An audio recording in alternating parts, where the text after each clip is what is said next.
Welcome to the deep dive. Today we're digging into, well, a really fun piece of popular literature from way back, 1897. That's right. We've got Diamond Dick Jr. Out of Sight or The Disappearance at Lost Lake. It's by W.B. Lawson. And this was originally published in the Boys' Best Weekly. Think about that name. Yeah, it tells you a lot. And the price point is fascinating, too. Totally. A whole year's subscription delivered for just $2.50. Or, you could just grab a single issue for 5 cents. A nickel. Imagine, for a nickel you get plunged into this whole world. It's kind of amazing, that accessibility. It really speaks to how popular these weekly adventure stories were. Escapism for the masses, you could say. Definitely. So this story kicks off at a place called Lost Lake. Which, as the author points out, isn't really lost at all. Not really, no. One whole side of it is actually dominated by this grand estate. Belongs to a guy named Albert Humphreys. Rich and maybe a bit odd. Eccentric seems like the word. The description paints this picture of like perfect lawns, orchards, a big fancy boathouse. Yeah, even billiard tables and a library in the boathouse. Right, all very civilized and wealthy. But then there's the contrast, isn't there? Oh, yeah. The other side of the lake. Wild, rugged, towering cliffs, heavy timber, completely different feel. Like two worlds crammed together. And it's isolated, too. No other houses for 10 miles around. That contrast is key, I think. Sets the stage. Civilized veneer, wild heart. And Humphreys himself, he supposedly discovered the lake, named it Lost Lake, built his hermitage there, seeking peace. Uh-huh. Seeking peace. But maybe not too much peace. Exactly. For a hermit, he seemed to like company, entertain guests quite often. And then there's the railroad station. The private station, built at his own expense just so trains would stop there on signal for him or his guests. It's a fantastic detail. Wants isolation, but also total convenience and control over who comes and goes. It speaks volumes. It really does. Okay, so into this strange setup comes our hero, Diamond Dick Jr. Birdie. And the story doesn't undersell him, does it? Not at all. He's apparently even better than his famous detective dad. No case too tough, totally relentless. Possesses a charmed life, apparently. More feared by criminals than the entire U.S. Secret Service. It's classic dime novel hero stuff, larger than life. Definitely sets expectations. So why is he at Lost Lake? It's not a paid case. It's more a hunch. He saw a couple somewhere else, felt something was off about them, and his curiosity led him here. Intriguing. What? Driven by intuition, like he can smell trouble. Yeah, exactly. And his arrival is, well, weird. Let's hear it. The road just ends, bam, high stone wall, wedged between cliffs, no way through. Okay, impassable. As he gets closer, his leg snags on a thin thread hidden near the ground. Trigger. Instantly, a bell rings somewhere behind the wall, Right. and then a little section of the wall opens up, like a bullseye window, and a guy inside takes his photograph. Takes his photograph. With what, a box camera? It just has a photographic instrument. Oh, They yeah. even seem to need a second to get a clear shot of his face. Super unsettling welcome. Whoa. Okay, so this isn't just a private estate. It's a fortress with surveillance. They're screening visitors before they even get in. Totally. Birdie, playing it cool, gives a fake name Wade, just a rich guy, the sport of means, curious to see Humphrey's place. Playing a role. Yeah, he's told to wait. But the kicker is, Humphreys and his buddies already know Diamond Dick Jr. is coming. The plot thickens. They know who he really is. Yep. They plan to welcome him like an honored guest, all smiles, while actually being deeply suspicious. So Bertie thinks he's undercover, but his cover is already blown. Dramatic irony right there. It really ramps up the tension from the get-go. Who's playing who? Okay, so Bertie's inside now. What's his assessment? Well, first off, he's thinking, wow, this place is incredibly well protected. Getting in unannounced? Near impossible. Reinforces the weirdness of the wall incident. Especially. He keeps thinking about that thread, the photo. Something's not right. Any other clues? Yeah, at dinner, there's this incident. A man who arrived with a young lady seems to deliberately knock over a table. Deliberately. How does Bertie know? He catches a significant look pass between the man and Humphreys just before it happens. Makes him suspicious. Staged. Seems like it. And Humphreys mentions this conservatory he wants to show Bertie tomorrow. Bertie makes a mental note. Check out that conservatory. Good detective work. Always observing, putting pieces together, even small things. And his instincts are bang on. Later that night, he hears something. What is it? A woman's cry. Sharp, distinct, coming from outside his room. Okay, Things are escalating. Now, Bertie's already cautious. He hadn't fully undressed, and he put a lounge chair against his door. Smart move. Didn't trust them from the start. So he goes to his window, looks out. There's bright moonlight. Yeah. He sees several men basically manhandling a young woman through an inner door nearby. Forcing her. Looks like it. He sees her face clearly in the moonlight, pale, like she's fainted. He thinks he saw a hand just being taken away from her mouth. Oh, that's grim. Silenced and abducted. Chilling. So Bertie doesn't hesitate. He remembers seeing an open door earlier, figures it leads to that same area. Right. He grabs his guns, bursts into that room, ready for a confrontation. Okay, hero moment. Except the room is empty. Empty. Completely empty. The men, the woman gone, vanished. Moonlight flooding the room, no other doors, no windows open, nothing. Wow. Like a magic trick. Exactly. He instantly regrets not confronting them out in the open when he saw them. He searches frantically walls, floor, looking for secret panels, anything. Finds nothing. Absolutely nothing. He's totally baffled. And weirdly, no sounds from the rest of the house either.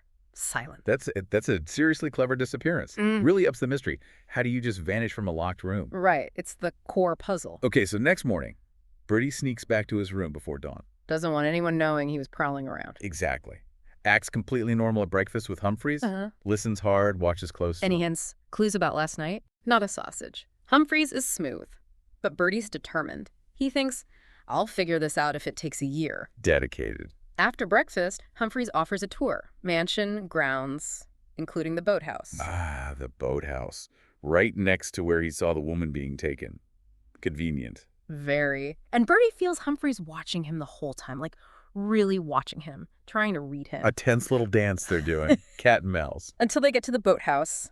Then the game changes. How so? Humphreys drops the act. He basically says, I know you saw what happened last night, the scream, everything. Whoa. Confrontation time. Big time. He then reveals hidden passages right there in the boathouse, proves Bertie's suspicions were right, and then he says it, you're our prisoner. Just like that. Just like that. He leads Bertie into this glass passage. Bertie notices rubber matting on the floor. Weird detail. Maybe to prevent slipping. Or deaden the sound. Could be. Then through more hidden ways, deeper into the structure. Where does he end up? In this chamber?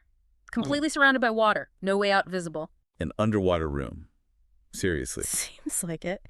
And in the chamber, right next to his, separated by glass and water, there she is. The young woman, Eunice. The very same one. Trapped Wow. just like him. It's an absolutely bizarre setup. Unbelievable. Humphreys built underwater prison cells. That's extreme. Tells you how far he'll go. But Bertie, he doesn't just despair. What does he do? Trapped He underwater. gets creative. Paper, pencil.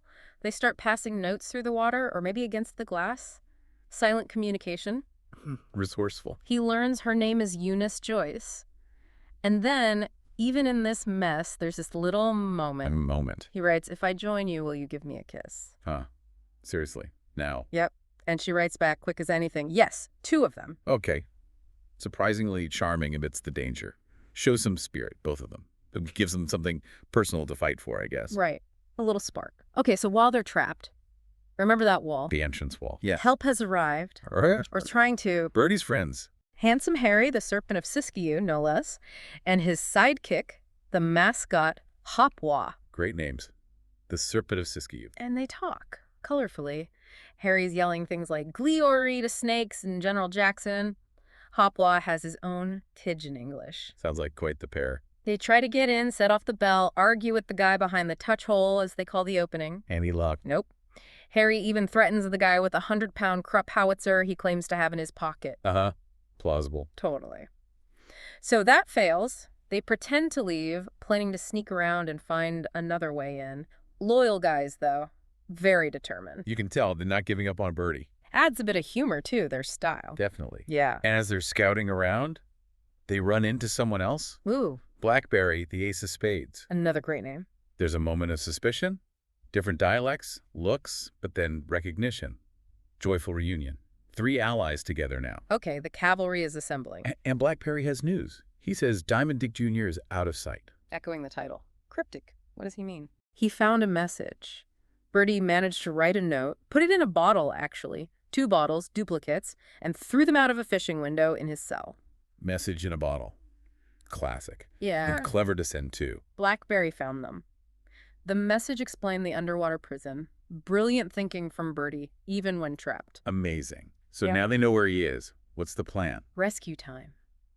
Blackberry swims across the lake with a boat, finds the underwater rooms there lit up from inside, glowing under the water. Must have been an eerie sight. Totally. He sees Birdie and Eunice. He dives down, uses hand signals to communicate with Birdie. Wow. Underwater sign language. Meanwhile, the others watch the boathouse. They see Humphreys and another guy use a sliding panel to get into a hidden passage. Good intel. They know how the villains get in and out. Right. And underwater, Birdie and Eunice pass another note. She clarifies her cell isn't actually filled with water, just surrounded. Might be easier to get her out. Ah, key difference. Oh. Birdie's getting ready to try and break through the partition to her cell. And just then, the mascot shows up beside him underwater. The mascot. How did he get there? It doesn't say exactly, but he's there, ready to help break through. Talk about teamwork. Incredible timing. Coordinated rescue.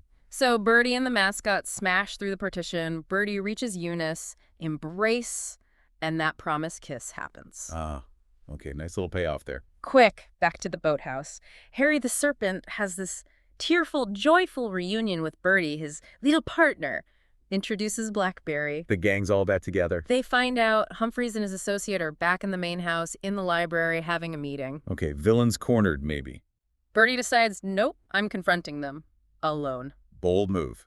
Classic Diamond Dick Jr. He heads to the library. Inside, Humphreys, probably thinking he's safe, says something like, let's turn out the lights. Oh. And just then, bam, the library door flies open. There stands Diamond Dick Jr., guns drawn. Big entrance. And he yells, put up your hands! Boom. What a cliffhanger. You can just picture it. Incredible stuff, right? So just to quickly wrap up what we saw. Yeah, quite a ride. The super secure hermitage, that baffling disappearance. The clever note passing underwater, the arrival of Harry, Mascot, and Blackberry. Their unique personalities adding so much flavor. Then finding the underwater prison. And that final dramatic confrontation brewing in the library. Just packed with action. It really shows the ingenuity of Birdie and his friends. They face this really weird, dangerous setup. Totally. And Humphreys. Whimsical but sinister. The story does a great job mixing mystery, adventure, even that little bit of romance. It really highlights why these 19th century popular stories were, well, so popular. Suspense, surprises, heroes winning against crazy odds. You absolutely get the appeal. Yeah, holds up surprisingly well, doesn't it? In terms of just pure storytelling drive. It does, and it leaves you thinking, doesn't it? Our final thought for you listeners. Go on. Given all the secrets already uncovered at Lost Lake, what else might be hidden there? Under the water, behind those walls. Good question. And what happens next? What fate awaits Humphreys now that Diamond Dick Jr. has the drop on him? Makes you think about why we love these detective stories, right? The clever hero outsmarting the villain, finding the truth no matter how hidden. It's just satisfying. Enduring fascination, for sure. Great stuff.